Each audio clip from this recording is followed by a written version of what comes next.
Well, as you may know, rapper 50 Cent has been teasing a documentary about his purported rival, Sean Diddy Combs, for more than a year. But now the 4-part docuseries has finally premiered on Netflix. The series explores Combs' life, from his upbringing, the creation of Bad Boy Entertainment, to all of the allegations of assault and sexual abuse since the 1990s. And it also investigates his alleged connection to the deaths of iconic rappers Biggie Smalls and Tupac Shakur, featuring insights from those. So here we are again. Another situation that was already heavy, already under pressure, already sitting in that uncomfortable spotlight, and now it just got pushed even further, not by an official statement, not by something confirmed, but by something that always hits harder than words on a screen. After he was convicted on 2 counts of transportation to engage in prostitution during his very high-profile federal trial earlier this year. A jury acquitted him of the top charges in the indictment, conspiracy to engage in racketeering, as well as 2 counts of sex trafficking.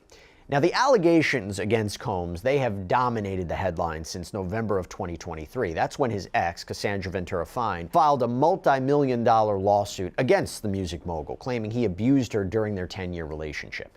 And since then, he's not only faced this criminal trial, but also dozens of civil lawsuits that were filed on behalf of alleged victims. And many of the lawsuits include claims of sexual misconduct and rape and more. But to be clear, Combs and his legal team, they have adamantly denied any and all accusations of wrongdoing. Since Combs' arrest at the Park Hyatt Hotel in Manhattan in September of 2024, there have been several documentaries that have been released about the rapper's rise to the top of the music industry. There have been shows about his trial, but one of the most anticipated retrospectives is from a reportedly years-long rival of Combs, rapper Curtis Jackson, better known as 50 Cent. He is the executive producer of this project, initially teasing it with the title Diddy Do It, but the series was retitled Sean Combs: The Reckoning. It was released on Netflix on December 2nd, and it has skyrocketed to the top of the charts. In fact, 50 Cent posted on his Instagram on Wednesday, #1 on Netflix.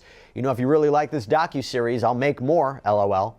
Now, the documentary's director, Alexandra Stapleton, said in a statement to Billboard, quote, "This isn't just about the story of Sean Combs or the story of Cassie or the story of any of the victims or the allegations against him or the trial. Ultimately, this story is a mirror reflecting us as the public and what we are saying when we put our celebrities on such a high pedestal. I hope this documentary is a wake-up call for how we idolize people and to understand that everybody is a human being."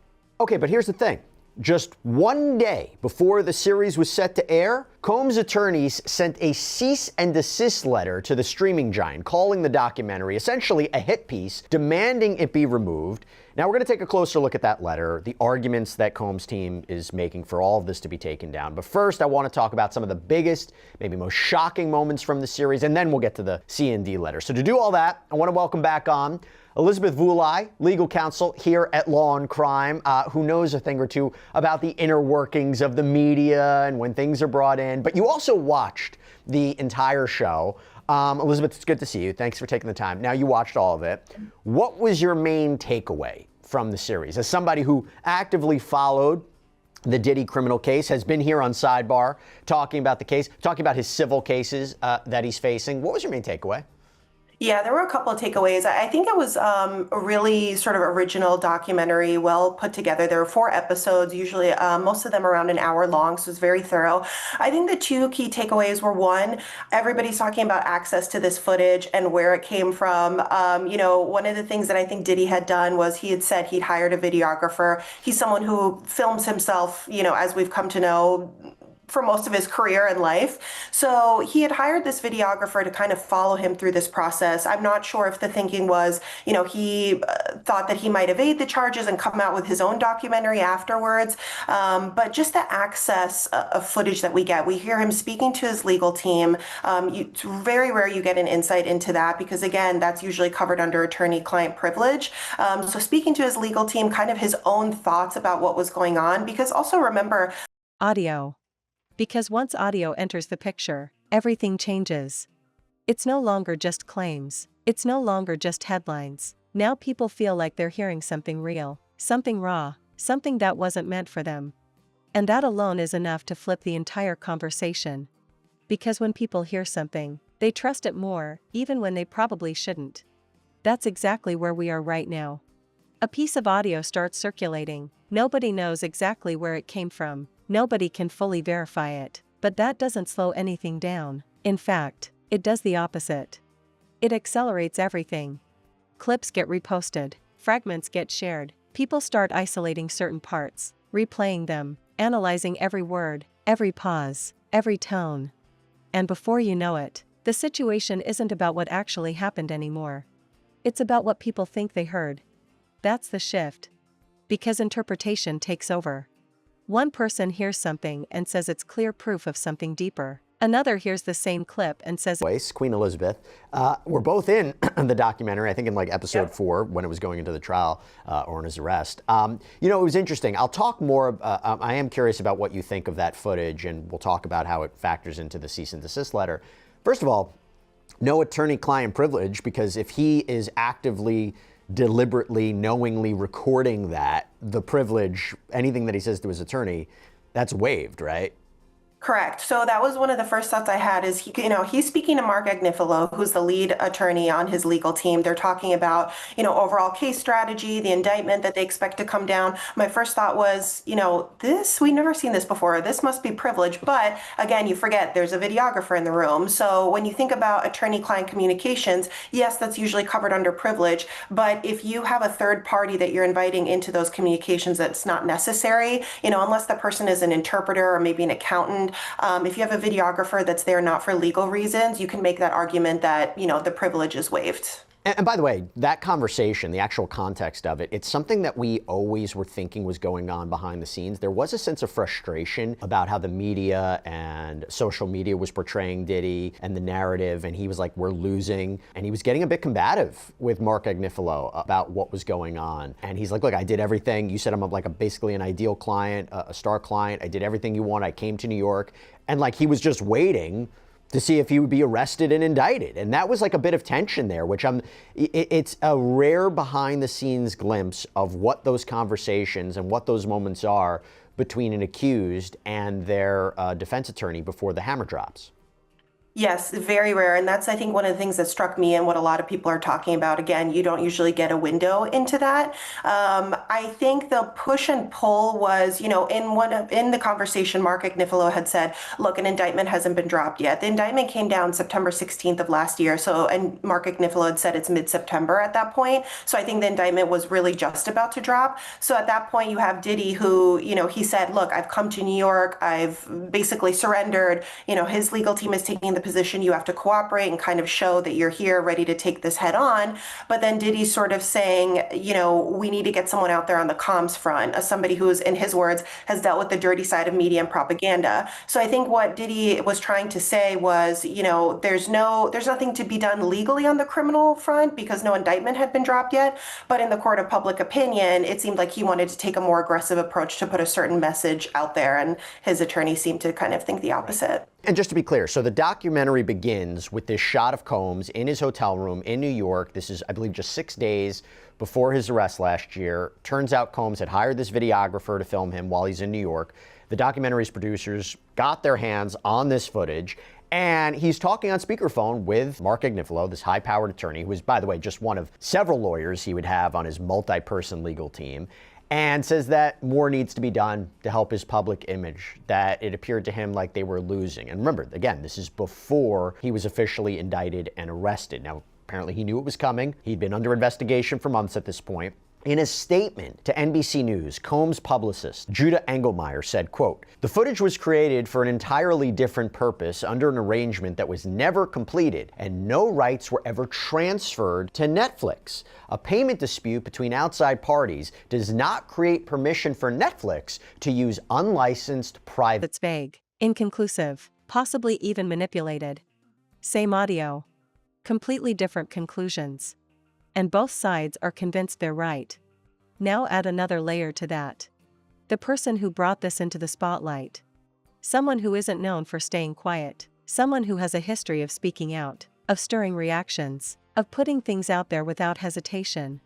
And when that kind of person introduces something like this into the conversation, it doesn't just sit there. It spreads. Fast. Because people already expect intensity, they expect controversy. They expect something that's going to get attention. And this?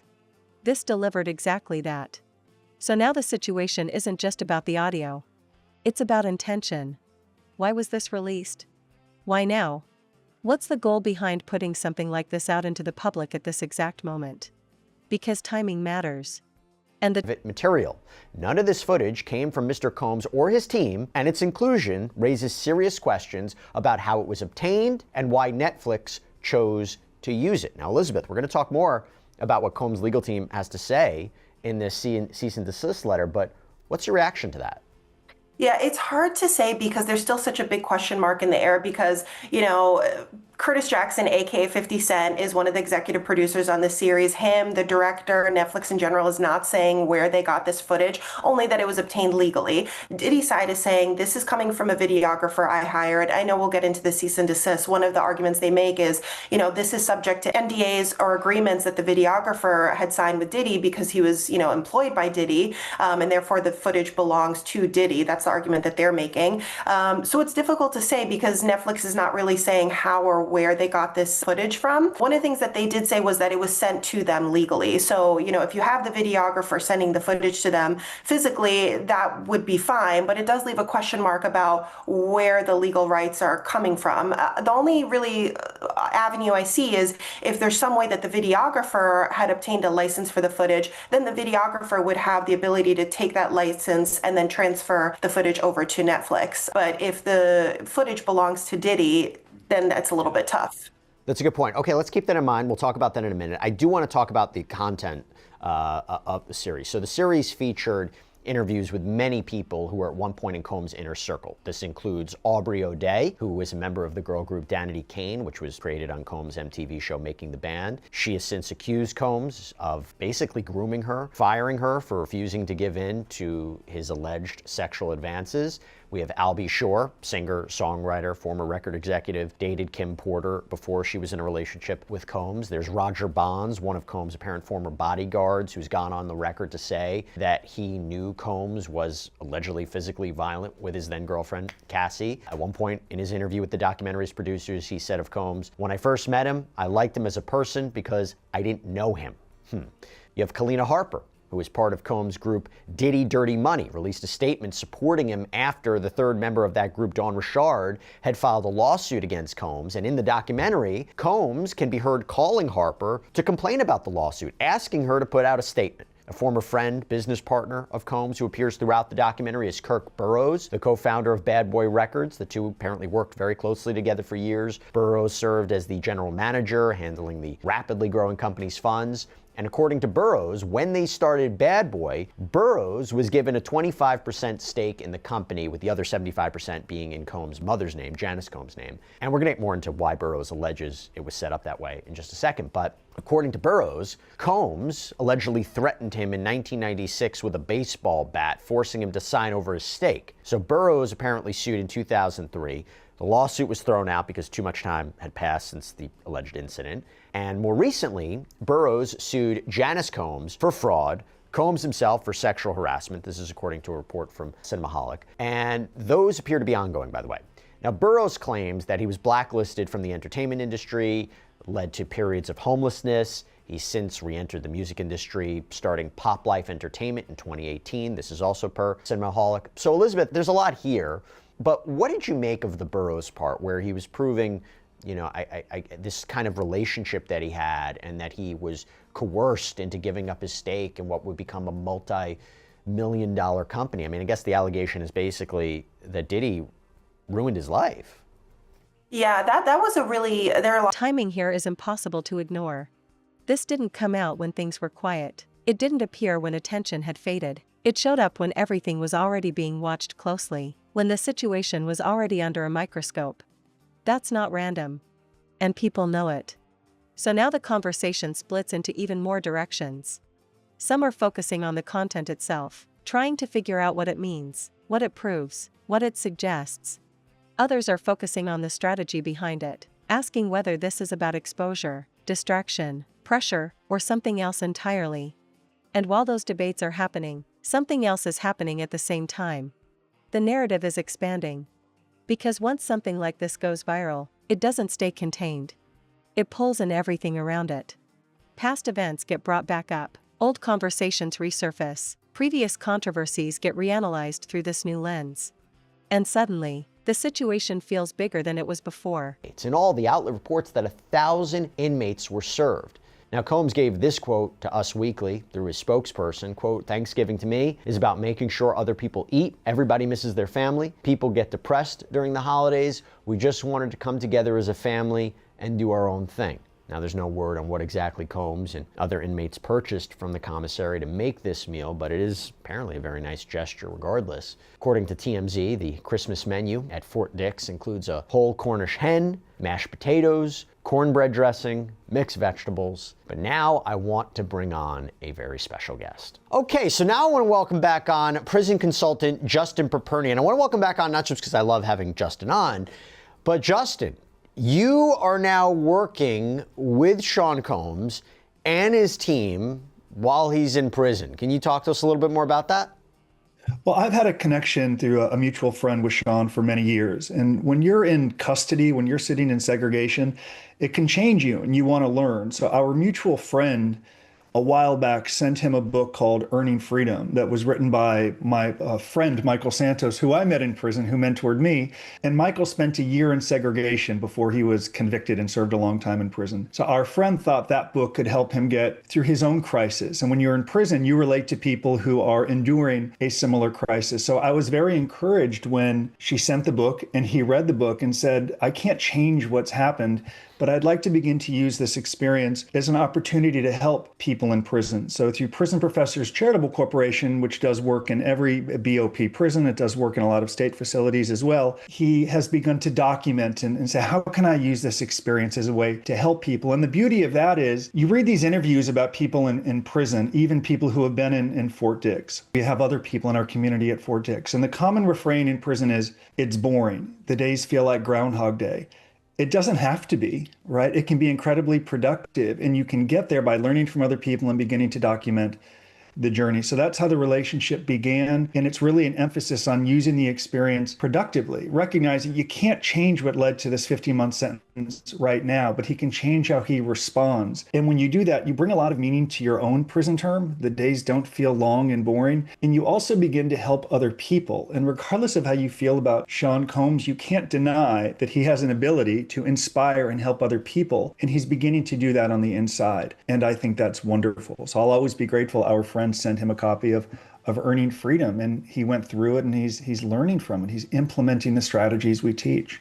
What are some of the ways that he's helping? I mean, I mentioned before that he has this specific position as a chaplain's assistant, helped with Thanksgiving meals. What else is he doing to help his inmates? So there are some people in prison who they just continue to play the victim. It's not their fault. They've been harmed. The prosecutor's looking to advance their career.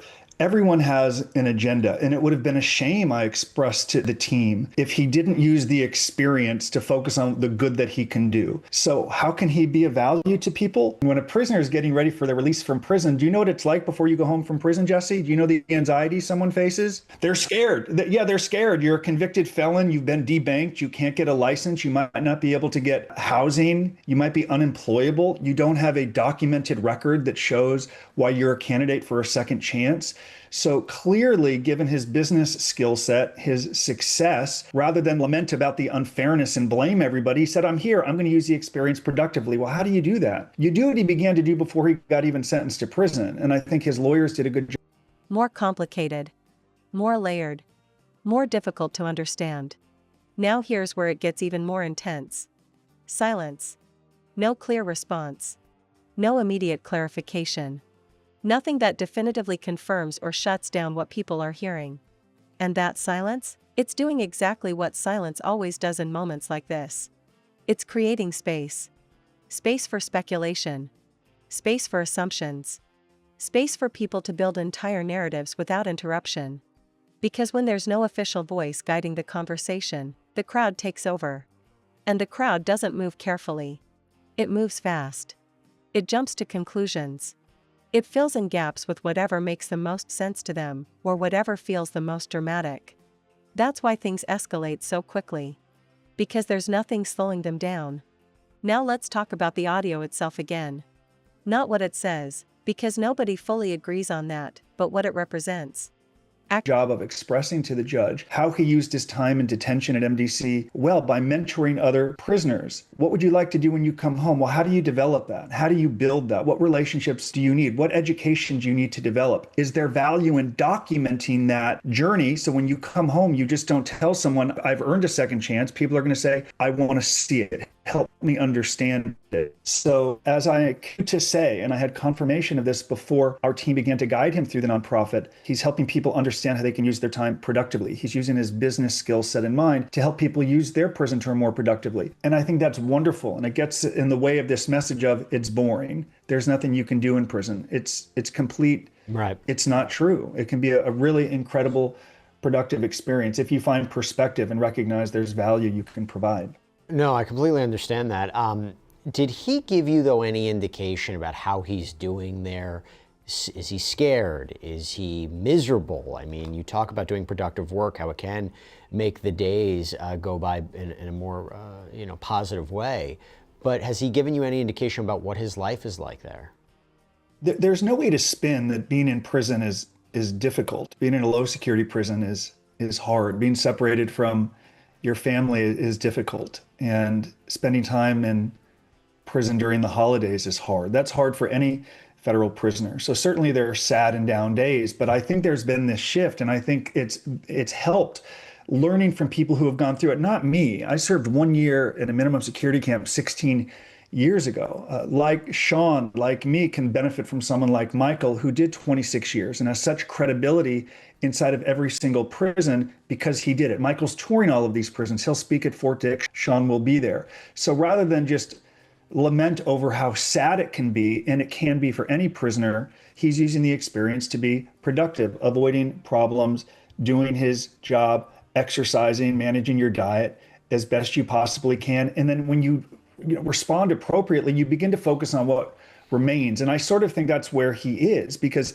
on a 50-month sentence with time served in programming, it begins to hit you like this is going to be over pretty quickly. But a lot of my brothers on this inside, especially in a low security prison, Jesse, have 12, 15, 18 years left. So certainly it's difficult, but when you compare it to so much of what's around him, people who have been in and out of the system, who have not had opportunities that he would acknowledge he had, you begin to say, the time is going to begin to serve me. This is an opportunity. And I have no doubt, and I can confidently say, the time is beginning to serve him. And in so doing, he's beginning to help other people. And I believe you're going to begin to see more documentation, what he's actually doing. So we're not just talking about it because it feels very good to say, I want to help people. What does that mean? I want to change people's lives. What does that mean?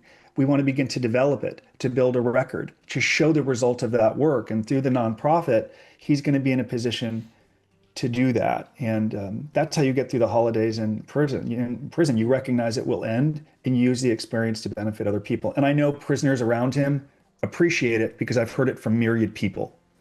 Let me ask you this, and I was hoping you can clarify. I mentioned before the allegations that he had broken BOP rules, whether it was making alcohol or it was engaging in a three-way phone call. Is there any clarity you can provide to those accusations? Here's what I can tell you, because I've been to prison and I know disciplinary infractions, and our team has people in our community in every prison and probably most low security prison as well. If you get caught drinking in prison, Jesse. Access. Exposure. The idea that something private, something controlled, something not meant for public consumption has somehow made its way out. That's what people are reacting to. Because it raises bigger questions. Questions about how something like this could even happen. Questions about who had access to it. Questions about whether there's more that hasn't been released yet. And those questions don't just sit quietly. They grow. They evolve. They lead to more speculation, more theories, more conversations that stretch far beyond the original clip. That's the real impact here. Not just the audio itself, but everything it triggers. Now zoom out again. Because this isn't just a one-time moment. It's part of a pattern. A cycle where something drops, goes viral, gets dissected, debated, amplified, and then either leads to something bigger or slowly fades into the background. But even when it fades, it doesn't Her diary entries. Why would she do that? So to my understanding, Courtney was really good friends with Tupac. I'm always trying to explain this. So in New York, we all know the East Coast, West Coast beef, right? Sure, sure. We all have some knowledge of it. It's only cursory. So you have to imagine on the East Coast, there was two factions. There was the bad boy faction, and then there was Death Row East. So Death Row was starting to encroach upon Diddy's territory in New York. And there are a lot of people in New York who didn't like Diddy, who didn't want to rock with the bad boy East Coast, side of the East Coast, West Coast beef. So there were a bunch of people in New York, a faction, who were West Coast, East Coasters, if you will. And Courtney was one of those people. So, to my understanding, Courtney knew Kim through Tupac and Courtney's a industry insider, A&R, or a record exec who brought different people to labels to help them get into the music industry. So he knew producers, managers, all these people in the music industry. And one day he was talking to a friend who was with Kim, and Kim was like, "Who are you talking to?" And he said, "I'm talking to Courtney B." And she said, "Oh, let me talk to him," because they knew each other through Tupac. And said to Courtney, "I got something because for you, I know you'll know what to do with it." And that's the next day is when Courtney got the flash drives, and one of the flash drives had the book on it. So I believe that if we're going to believe, let's say, that Kim really wanted this book to get out, and she knew there were only certain people she can trust because there were more people in Diddy's pocket than were not in Diddy's pocket. Why wouldn't you go to his enemy, Diddy's enemy, which is people with the Tupac faction? And if you really want this information to get out, because anybody else is not going to get that information because their loyalty will always lie to Diddy. So I think, just me using my brain and the information I have been given and my understanding just culturally about what is going on, because it's my culture, it makes sense to me how Courtney ended up with this. You don't anticipate that this is going to escalate into some sort of lawsuit and this going to court? And it sounds like if it is, you're ready to fight back against it. Not only fight back, we're ready to countersue for defamation and other things, other torts. But I would invite them. If you're watching this, please, I beg of you, please sue us. That'll be the best day of my life and the worst mistake you'll ever make. Why is the issue of Kim Porter and this book and Courtney maybe trying to publish it, why is that coming out now? Well, I think what initially happened was when the book was first published on Amazon by Chris Todd. Right. So that kind of created, it was #1 for weeks on Amazon, actually, #1 bestseller. Yep. To my understanding, at the last count, sold almost like 20, 30,000 copies in that range. So it was really selling. So then there was a time where Chris was doing all these interviews, and then there was something going on behind the scenes because I had known Chris since August. That's when I initially met Chris, and I didn't meet Courtney. Disappear completely. It leaves a mark. It changes perception. It becomes part of the story moving forward. And that's what's happening right now. Regardless of whether this audio is real, manipulated, incomplete, or misunderstood, it's already part of the narrative. It's already influencing how people see the situation. It's already shaping opinions. And those opinions don't reset easily. Now here's the part that really matters. Consequences. Because moments like this don't exist in isolation. They affect everything connected to them. Public image shifts. Trust gets questioned. Every future development gets viewed through the lens of what's happening right now. That's the long-term impact. Even if nothing gets confirmed. Even if the audio turns out to be nothing. The perception it created doesn't just disappear. It sticks. And once it sticks, it becomes part of the foundation for everything that comes next. That's why this moment feels so intense. Because it's not just about what's happening now. It's about what this means for everything moving forward. Now the big question. What happens next? Does more audio come out? That's where we are right now. In the middle of it. Not at the beginning. Not at the end. Right in that space where everything feels unclear, where possibilities feel real, where speculation is driving the entire conversation. And until something definitive happens, Until there's clarity, confirmation, something solid to hold on to. This doesn't stop. It keeps moving, keeps evolving, keeps pulling more people in. Because once something like this reaches this level of attention, it's no longer just a story. It's a storm. And right now, that storm is still building.